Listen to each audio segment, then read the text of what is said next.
Okay, if you hold on with me with a second, I will get my pointer all set. And then once we get the pointer set, I could start talking. Chapter number 22, we are basically going to be looking at nutrition and digestion in animals. And this is basically how animals kind of get their nutrients in order to do the things that they do, animal stuff. When we talk about animals, we divide them up into three major classes: the herbivores, which feed mainly on plants; carnivores, which eat animals; and omnivores, which eat a combination of plants and animals. And so again, we can look at this. An herbivore would be something like this caterpillar here. Carnivore would be something like this bird that eats a fish, and an omnivore would be an example of which would be us. Again, when you look at the omnivore diet, you're able to eat almost anything, and you can live in many, many different places, and so we'll talk about that. When we look at digestion, there's a number of parts of the digestion. We have what's called mechanical digestion, and then we have chemical digestion. Mechanical digestion is basically you chewing, you taking large blocks of food and making them into smaller pieces. In chemical digestion, what you're doing is you're using chemicals to break down the food into much smaller pieces that then can be absorbed by cells. So in mechanical, you're putting it into the organism itself, and chemical, you're putting it into the cells. Again, these foods are dismantled, and what they do is they create structures that are small enough to absorb, but then we can take those raw materials and we can combine them into new molecules that make up an individual. So an example of this is these individuals here eating this kind of cheese pizza. These proteins are broken down into the amino acids. The amino acids are absorbed by the cells.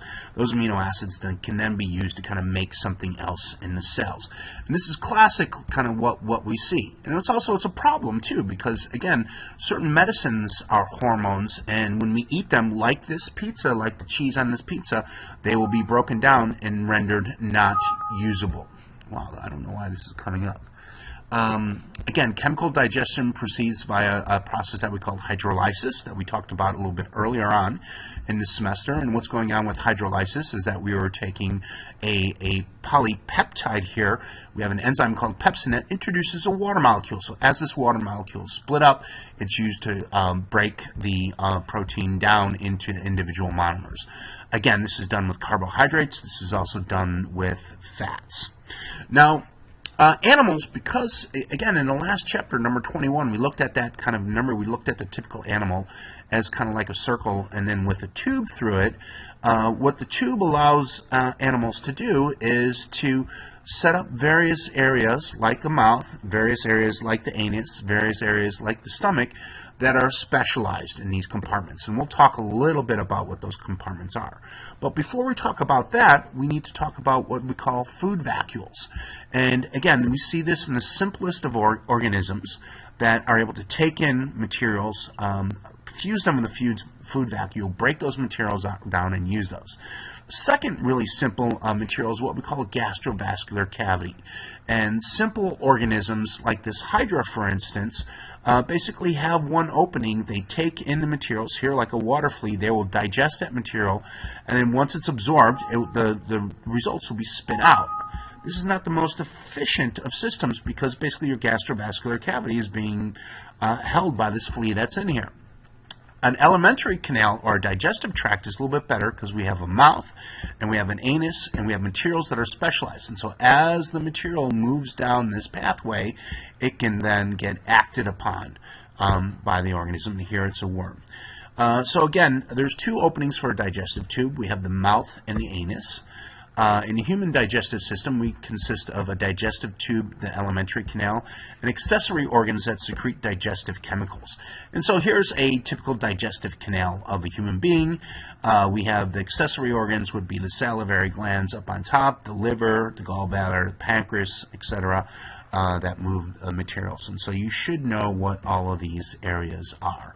And so we're just going to go through it real quickly. An example of what I may test you on is, say, like your cousin Euphestus swallows a quarter, where does that quarter go inside of his body if it goes out throughout?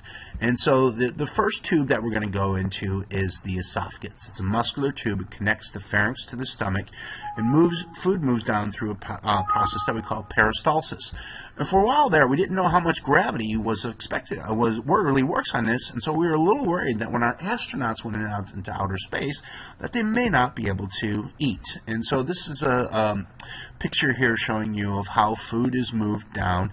And again, so that food can be moved down even in the presence, the absence of gravity. In the stomach, the stomach contains gastric juice, which are strong acids, digestive enzymes, and mucus, an enzyme called pepsin, which digests the proteins, and the very muscular stomach kind of moves around and helps with the digestion of materials.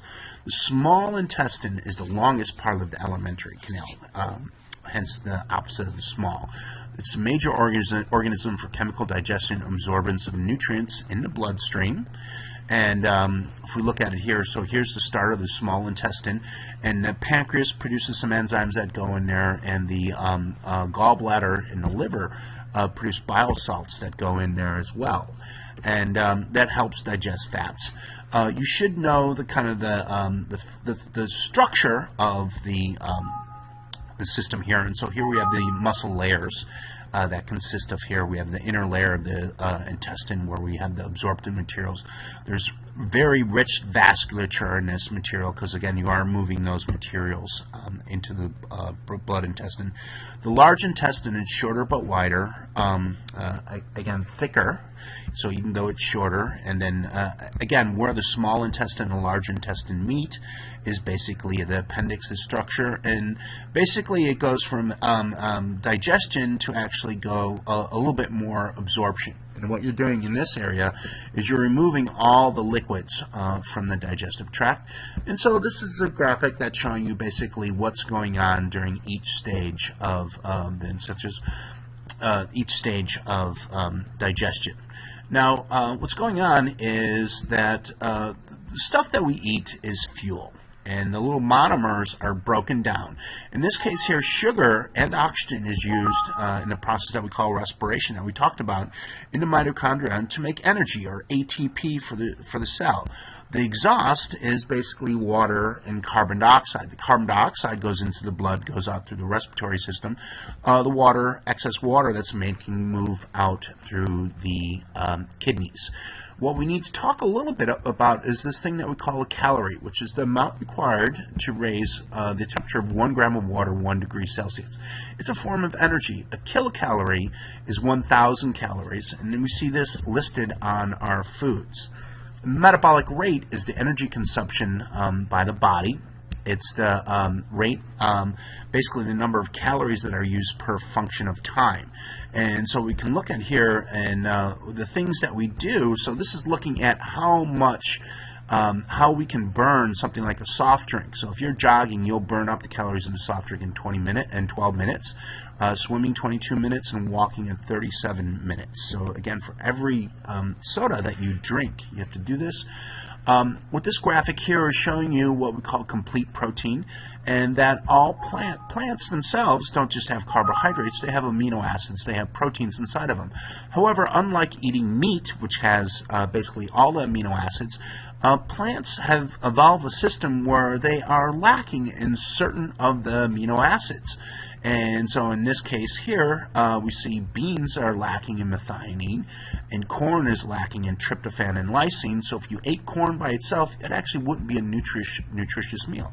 If we ate beans by themselves, it would not be a nutritious meal. But if you ate all of those together, then you would have the required amino acids. The second thing that we got to look at is our vitamins, or vitamins. These are organic molecules, and they're required in our diet in small amounts, and they work by helping our enzymes catabolize their reactions. Minerals are very similar as well.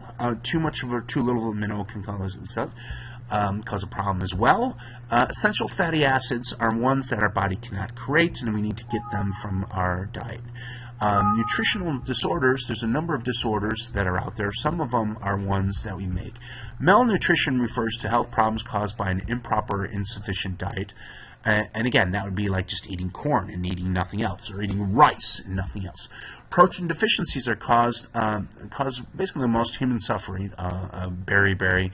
It's concerned where a great gap between food supply and population size exists. And so here's an individual suffering from protein deficiency. And